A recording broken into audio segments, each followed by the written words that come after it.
Everyone wants to achieve some level of success, but most people seem to look outwards. What are the strategies? What are the steps? What are the gurus telling you to do? And for whatever reason, looking inwards just isn't happening nearly as often as it should. And if you're someone who contemplates your own success, if you tend to reflect on the mistakes you made, the goals you have, maybe you vision board, set a to-do list, and constantly check in with yourself about what it is that you want to accomplish, this is the moment where I'm going to encourage you to stop looking outwards and instead start looking inwards. I read a post today that was talking about an article that really described this phenomenon I've noticed myself, but it's this concept that most people feel so incredibly uncomfortable sitting alone with their thoughts. And whether that's picking a vice, doom scrolling, distracting yourself, most people are finding some other alternative to actually avoid being alone with their thoughts. And I get it, it's uncomfortable. And most people aren't used to it. But you're doing yourself a massive disservice by avoiding the things that you're actually thinking. Not to mention that the majority of what we think is unconscious and drives our behavior without us realizing. So when you're trying to avoid your thoughts, stuff them down, pretend that they don't exist, well, spoiler alert, they still do. And they're still there driving your behavior, sabotaging your decision making, hijacking your thought process. But you're just pretending that it doesn't.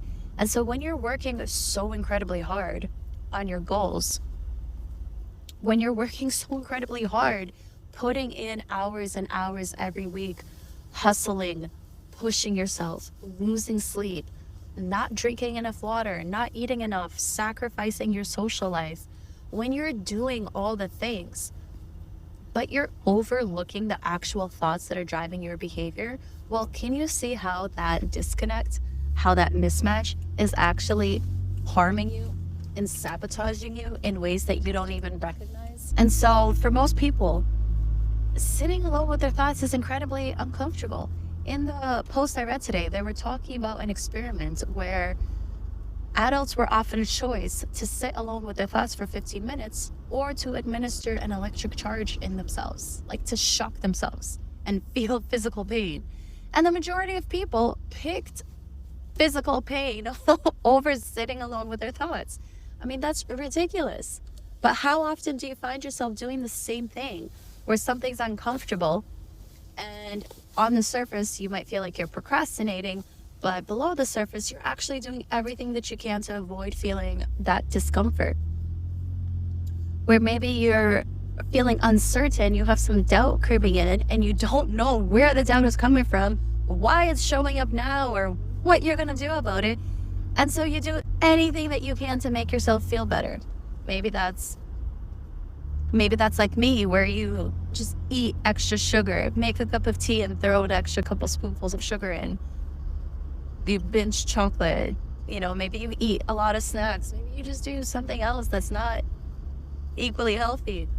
The point is that most of us have these bad behaviors that we're doing on a daily basis that's completely holding us back from achieving our goals that at the same time we're working so incredibly hard on to try and achieve. And so logically, it's like, well, I'm doing the right thing and I'm taking the right action and I'm putting in the hours and I'm following the plan. But unconsciously, your foundation is cracked to begin with. So if you find yourself feeling uncomfortable and avoiding sitting alone with your thoughts, I hear you. I get it. It's hard, especially when you're just starting out, but that doesn't mean that it's something that you avoid doing forever. That doesn't mean that it's something that's okay to continue avoiding. So when it comes to changing your behavior, I'm a big fan of exposure therapy. And this is essentially exposing yourself to the change that you're too uncomfortable or worried of making. And so for you, that might look like buying a journal, a blank notebook, and writing out your thoughts at the end of the day for 5 minutes. That might look like buying a guided journal and answering the questions, even if it's just one page at a time.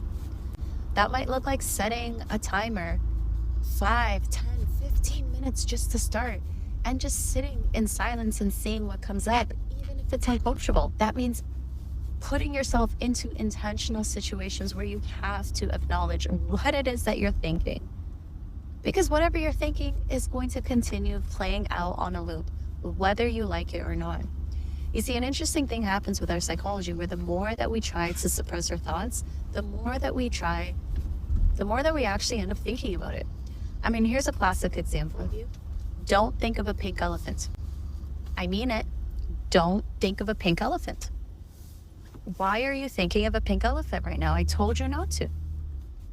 And so the more that you do this to yourself, the more you're going to think of that pink elephant that you don't want to think about. And even if that elephant looks like the cutest cartoon you've ever seen, if you don't want to think about it, but you're trying to suppress it, you're going to end up thinking about it. Maybe you'll even end up dreaming about it because it'll be stuck in your unconscious mind. So the point is, most people avoid looking at their actual driver of behavior.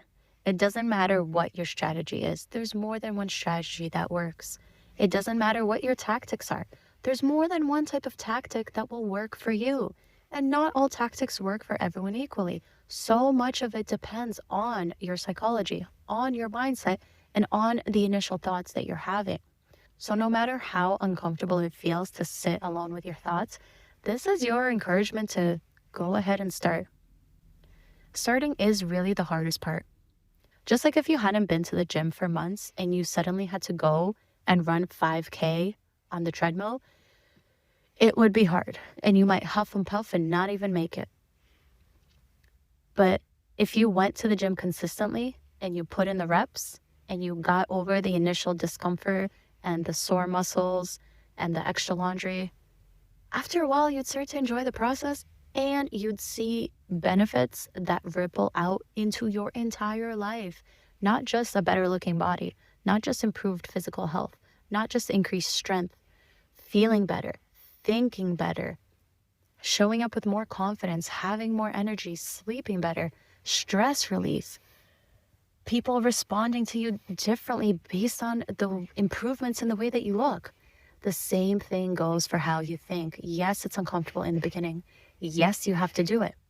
Yes, you have to push yourself to continue to do it. But once you do, once you hit that tipping point and you get to the other side, you will start to identify your own patterns better.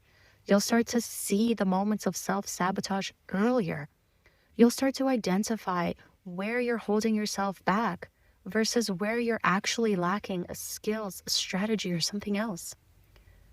The payout, especially when you're in a position of leadership or running your own business, it is worth it. And so before you try to switch strategy, pivot your brand, think of a new direction, stop and think about your own thoughts first, because those are the fundamental drivers of all of your behavior. And if you're overlooking them, you're doing yourself a major disservice. I hope you enjoyed this episode, short and sweet. And now go ahead and sit with your thoughts. I'll see you in the next one. Bye.